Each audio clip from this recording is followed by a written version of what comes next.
Hello friends, welcome to my channel. Today video వచ్చేసి coaching లేకుండా government job సాధించడం ఎలా, దానికి కావాల్సిన స్టడీ ప్లాన్ ఏంటి, ఏ విధంగా ప్రిపేర్ అవ్వాలి, ఎలాంటి టైం టేబుల్ ఫాలో అయితే మనం గవర్నమెంట్ జాబ్ సాధించగలం అనేది ఈ వీడియోలో చూద్దాము. మా ఛానల్ని కనుక ఫస్ట్ టైం చూస్తున్నట్లయితే లైక్ చేయండి, అలాగే సబ్స్క్రైబ్ చేయండి. ఫస్ట్, చాలామందికి గవర్నమెంట్ జాబ్ సాధించాలని ఉంటుంది.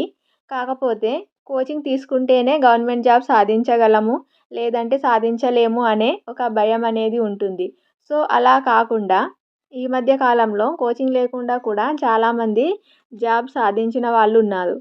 వాళ్ళు కోచింగ్ లేకుండా జాబ్ సాధించాలంటే ఎలా, దానికి ఏ విధంగా ప్లాన్ చేసుకోవాలో చూద్దాము. చాలామందికి కోచింగ్ తీసుకునే స్తోమత ఉండదు. కొంతమందికి కోచింగ్ తీసుకునే స్తోమత ఉన్నా కూడా బయటికి వెళ్ళలేని వాళ్ళు ఉంటారు. అలాంటి వాళ్ళు ఇంట్లోనే ఉండి ఎలా ప్లాన్ చేసుకోవాలి, ఎలా చదవాలి ఈ వీడియోలో చూద్దాం. వీడియోలో చెప్పిన విధంగా మీరు కనుక మీ స్టడీ ప్లాన్ని చేసుకున్నట్లయితే ఖచ్చితంగా జాబ్ సాధించవచ్చు. ఫస్ట్ మనం చేయాల్సింది ఏంటంటే సిలబస్ చూసుకోవాలి, సిలబస్ అనాలిసిస్ చేసుకోవాలి. ఇప్పుడు నోటిఫికేషన్ రాలేదు కాబట్టి ఏ సిలబస్ చూసుకోవాలి అనే డౌట్ మీకు ఉండొచ్చు. కాకపోతే అన్ని గవర్నమెంట్ జాబ్స్కి కామన్గా కొంత సిలబస్ అనేది కామన్గా ఉంటుంది. ఏ జాబ్కైనా దేనికోసం ప్రిపేర్ అయినా కూడా అన్నిటికీ ఒక కామన్ సిలబస్ అనేది ఉంటుంది. ఆ కామన్ సిలబస్ ఏంటో తెలుసుకొని మనం ఇప్పటి నుంచే ప్లాన్ చేసుకున్నట్లయితే మనము ముందుండే ఛాన్స్ ఉంటుంది. సో మీకు ఆ కామన్ సిలబస్ ఏంటో తెలియాలంటే మన ఛానల్లో ఒక వీడియో చేశాను చూడండి. అందులో అన్ని జాబ్స్కి సంబంధించిన కామన్గా ఉండే సిలబస్ ఏంటో చూసుకొని ఇప్పటి నుంచే కొంచెం కొంచెంగా చదవడం స్టార్ట్ చేస్తే మీకు నోటిఫికేషన్ వచ్చే టైంకి హాఫ్ ఆఫ్ ది సిలబస్ అనేది కంప్లీట్ అయిపోతుంది. కాబట్టి నోటిఫికేషన్ వచ్చాక అందులో ఉన్న సిలబస్ని చూసి మిగతావి మనం చదవని టాపిక్స్ ఏవైతే ఉంటాయో వాటిని చదివితే ఇన్ టైంలో సిలబస్ అనేది కంప్లీట్ అవుతుంది. దాంతోపాటు రివిజన్ చేసుకోవడానికి టైం కూడా ఉంటుంది. అలా కాకుండా నోటిఫికేషన్ వచ్చాకే సిలబస్ చూసి అప్పుడే ప్లాన్ చేసుకుందాము అంటే ఉన్న టైంలో మనకి 2-3 మంత్సే టైం ఉంటుంది. కాబట్టి ఆ టైం అనేది మనకు సరిపోదు. సో అలా చేయడం వల్ల వెనుకబడే ఛాన్స్ ఉంటుంది. అలా కాకుండా ఇప్పటి నుంచే ప్రిపరేషన్ అనేది స్టార్ట్ చేసామనుకోండి, కంపల్సరీ అందరికంటే ముందుంటాము. సో మన ఛానల్లో కామన్గా ఉండే సిలబస్ అనే వీడియో చేయడం జరిగింది. ఒకవేళ చూడని వాళ్ళు ఉంటే ఆ వీడియోని చూడండి. అలాగే ఫస్ట్ మనకి కావాల్సింది డిసిప్లిన్. టైం టేబుల్ వేసుకోవాలి. టైం టేబుల్తో పాటు డైలీ మనం ఆ టైం టేబుల్ని ఫాలో అవుతున్నామా లేదా అనేది చూసుకోవాలి.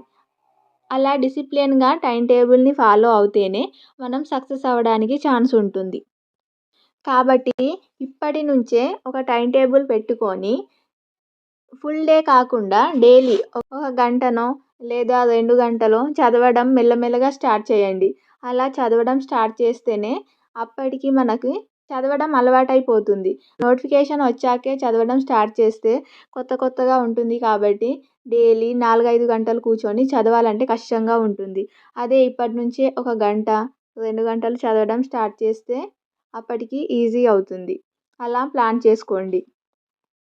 అలాగే డైలీ చేయాల్సింది ఏంటంటే ఫస్ట్ డైలీ ఒక న్యూస్ పేపర్ అనేది చదవడం అలవాటు చేసుకోండి. దాంట్లో మెయిన్ కరెంట్ అఫైర్స్ వస్తాయి కదా, వాటిని చదవండి. డైలీ చదవడం వల్ల మనకు డైలీ ఎలాంటివి అప్డేట్స్ వస్తున్నాయి అనేది తెలుస్తుంది. అలా కాకుండా యూట్యూబ్ ఛానల్స్ మీద డిపెండ్ అవ్వడం, లేదంటే మంత్లీ మ్యాగజైన్ చదవడం, లేదంటే లాస్ట్ ఫైనల్గా ఎగ్జామ్ ముందు అన్నీ చదువుతా అనుకుంటే అది అవ్వదు. కాబట్టి చాలా కష్టం అవుతుంది. అలా కాకుండా డైలీ చదివితే డైలీ న్యూస్ పేపర్ చదవడం వల్ల చాలా బెనిఫిట్ ఉంటుంది. అందులో ఇంపార్టెంట్ పాయింట్స్ని డైలీ నోట్ చేసుకుంటూ ఉండండి. అప్పుడు మీకు ఈజీ అవుతుంది. మంత్లీ మ్యాగజైన్ తీసుకున్నా కూడా రివిజన్ చేసినట్టుగా ఉంటుంది. అలాగే నెక్స్ట్ డైలీ కరెంట్ అఫైర్స్తో పాటు ఏదైనా ఒక సబ్జెక్ట్ చదవండి.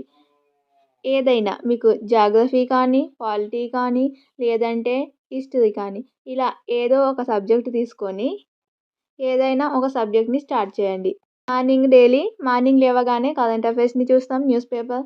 సో అందులో ఉన్న ఇంపార్టెంట్ పాయింట్స్ని నోట్ చేసుకుంటాము.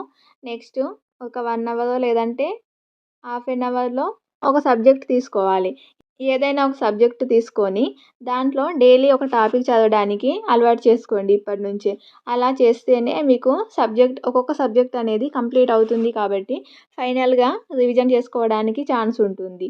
దాంతోపాటు డైలీ ఇంగ్లీష్ కానీ లేదంటే రీజనింగ్ కానీ కొన్ని క్వశ్చన్స్ ప్రాక్టీస్ చేయండి.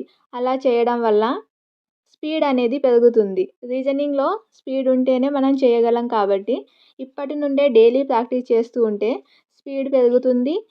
ఇన్ టైంలో మనం కంప్లీట్ చేయగలుగుతాం. అలా చేస్తేనే సక్సెస్ అవ్వడానికి ఛాన్స్ ఉంటుంది. సో ఇలా డే మొత్తం చదవకపోయినా డైలీ ఒక సబ్జెక్టు, అలాగే కరెంట్ అఫైర్స్, కొన్ని క్వశ్చన్స్, రీజనింగ్ నుండి కొన్ని క్వశ్చన్స్ ప్రాక్టీస్ చేయడం స్టార్ట్ చేయండి.